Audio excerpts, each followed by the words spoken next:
If your dog won't listen, is stubborn, or just acts out for no reason, I need you to hear me out for the next 20 minutes. Because in 10 years of professional training, I can tell you almost none of that is actually true. 90% of the time, it's not the dog. It's one of 8 mistakes almost every single pet owner makes without even realizing it. I'm going to walk you through all 8 using real sessions with real clients, and I promise you, by the end of this, you're going to recognize at least 3 of these in your own house. No judgment. I've made half of them myself. Let's get into it. If you're new here, I'm Jake. I've spent the last decade training dogs professionally, puppies, rescues, dogs with real behavior problems. And if there's one thing that never changes, it's this. Almost every bad dog I meet is actually just a confused dog, reacting logically to a set of signals that don't add up. Today, we're fixing that, one mistake at a time. This whole video actually came out of one session.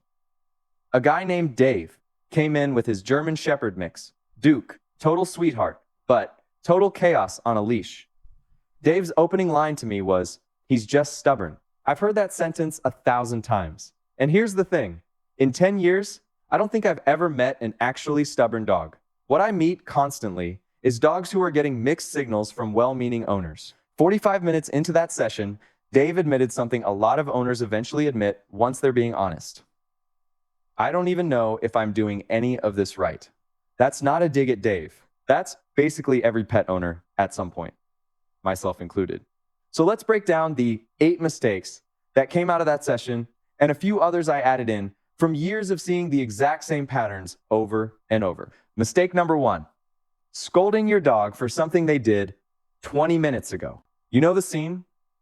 You walk in, there's a chewed up shoe on the floor, and your dog's already doing that guilty slink, ears back, avoiding eye contact, maybe hiding under the table. So obviously, they know what they did, right? Wrong. That guilty look isn't guilt. It's fear. Your dog reading your tone, your posture, your energy in that exact moment and reacting to that. Not to a memory of a shoe from 20 minutes ago. Dogs don't really do hindsight guilt the way humans do. Multiple controlled studies have actually tested this directly. Dogs show the exact same guilty body language whether they did something wrong or not, based purely on how the owner is acting toward them in that moment. So, when you scold your dog for something you found after the fact, here's the actual lesson landing in their brain. Nothing about the shoe. Just sometimes, for no predictable reason, my human comes home and gets scary. That's it. That's the whole takeaway. If you didn't catch the behavior in the act, within a second or two, that window's already closed. Clean it up, dog-proof better next time, and let it go. It feels unsatisfying. It's still the right move. Mistake number 2. And this one came up in that same session with Dave. Different rules from different people in the same house. Dave doesn't let Duke on the couch. His wife does. Sounds small? It is not small. To a dog, rules aren't abstract concepts. They're patterns tied to specific people, specific tones, specific rooms. A dog who gets scolded off the couch by one person and invited up by another doesn't learn the couch is off limits. He learns the couch is unpredictable and so are my humans. That inconsistency doesn't just slow training down. It actively creates anxiety because the dog can never fully settle into a stable set of expectations. Doesn't matter which rule you pick, honestly. Couch, no couch, genuinely does not matter.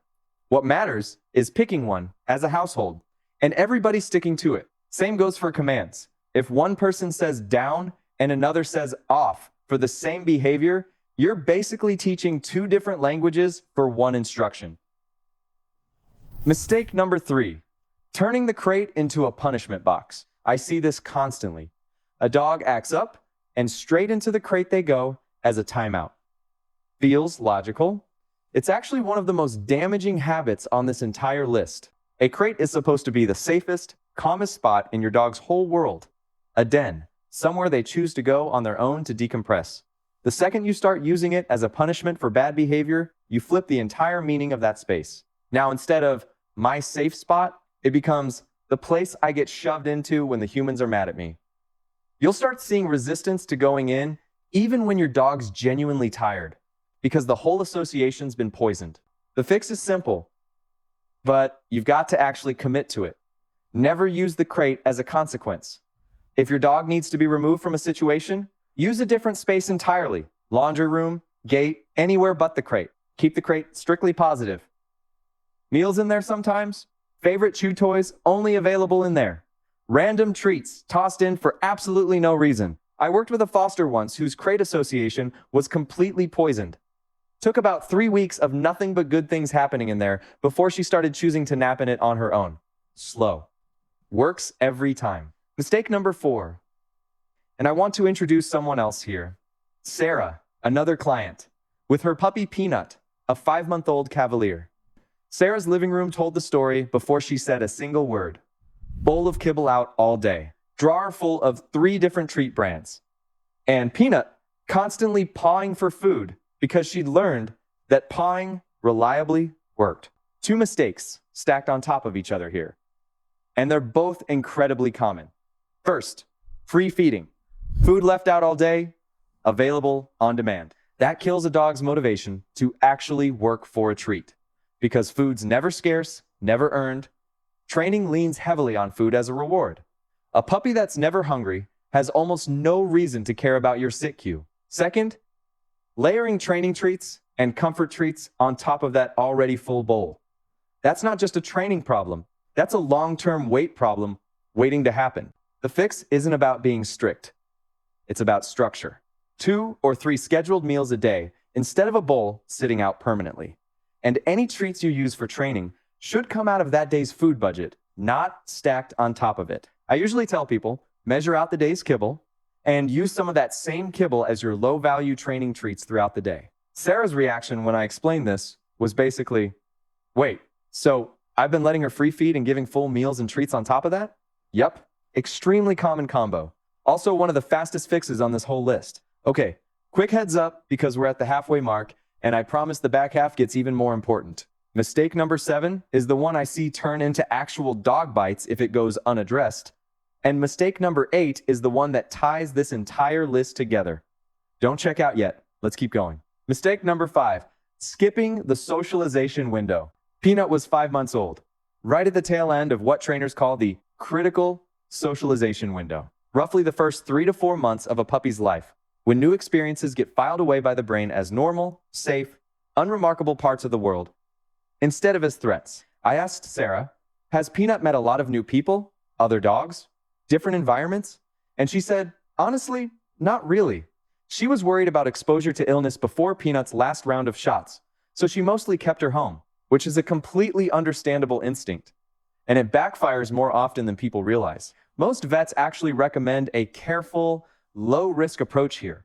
You avoid dog parks and high-traffic areas where disease exposure risk is real, but you still actively expose a young puppy to as many controlled, positive new experiences as you can during that window. New types of people, new sounds, car rides, being gently handled by strangers, safe, healthy, vaccinated adult dogs. If that window closes with almost no exposure, you don't just end up with a shy dog. You often end up with a dog who hits adolescence and meets all of this stuff, people, sounds, other dogs, for the very first time, right as their instincts are naturally getting more cautious anyway. That combination is a lot harder to work through later than gradual exposure would have been early on. The window closing doesn't mean the doors slam shut forever. It just means it takes more patience and slower, more careful exposure from here. Better to start today than wait even longer. Mistake number 6, exercising the body and completely ignoring the brain. Sarah walked Peanut 2, sometimes 3 times a day, genuinely proud of that commitment, and rightly so. But Peanut was still bouncing off the walls, even after a big walk, and Sarah couldn't figure out why. Physical exercise is only half the equation. A lot of dogs, especially smart, food-motivated breeds, need mental exercise just as much, sometimes more. A walk tires the legs. It barely touches the brain. 20 minutes of a genuinely engaging mental task, a snuffle mat, a food puzzle, a short training session on something new can tire a dog out faster than an hour of walking. Because problem solving is metabolically expensive for a brain in a way that just moving forward on a leash isn't. I showed Sarah this on the spot. scattered a handful of Peanut's own kibble across the studio floor instead of putting it in a bowl. 4 minutes in, that frantic bouncing energy had visibly dropped. By the end, Peanut flopped down with this loose, satisfied posture, completely different from just tired legs posture. If your dog's still bouncing off the walls after a walk, that's usually your sign. The walk handled the body and nothing handled the brain. Mistake number 7, and this is the one I mentioned earlier, that turns into real bites if nobody catches it in time. Forcing your dog into interactions they're clearly not comfortable with. Back to Dave and Duke. A few weeks after our first session, Duke started reacting badly to visitors. Barking, backing away, once even snapping the air near a friend who reached toward him too fast. Dave was rattled.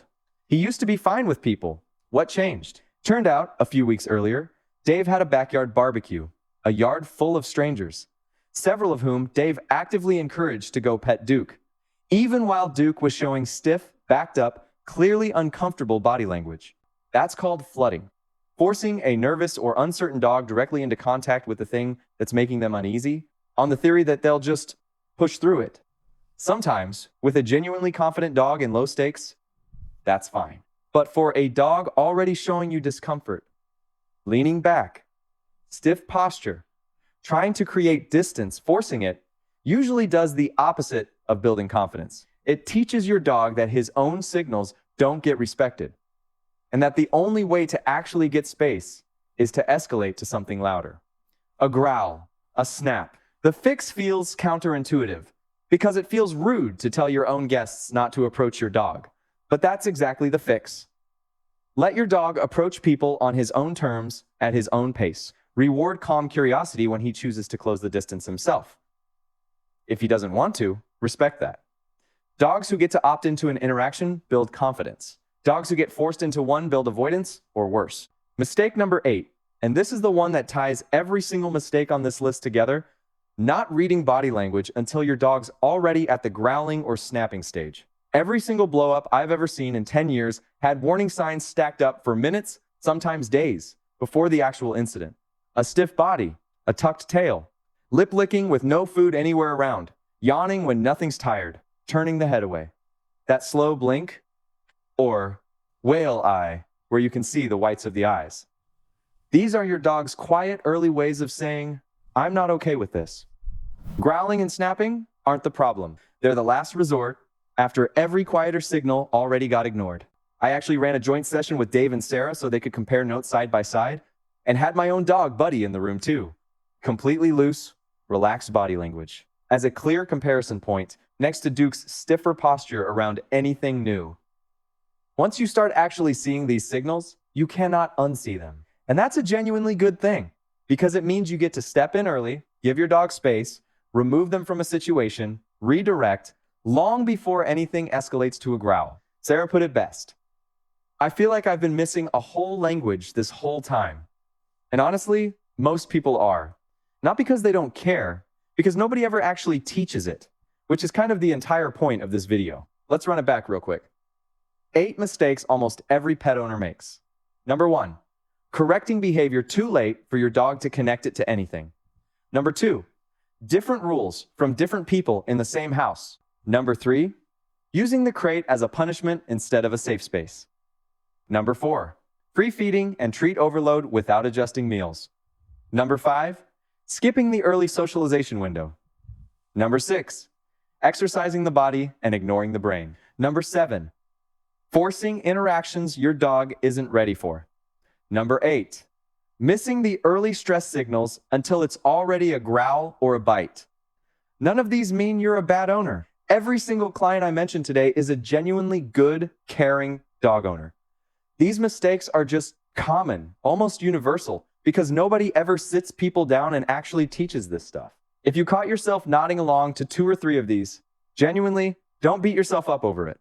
Every single one of these is fixable, usually faster than you'd expect once you know what to look for. If this helped you see your own dog a little differently, do me a favor, hit that subscribe button, and drop a comment telling me which mistake hit closest to home. I read every single one. And if you want to go deeper on any of these, body language, socialization, crate training, all of it, using the same framework I use with my private clients. But regardless of what you do next, Thank you so much for watching. I'll see you in the next one. Peace.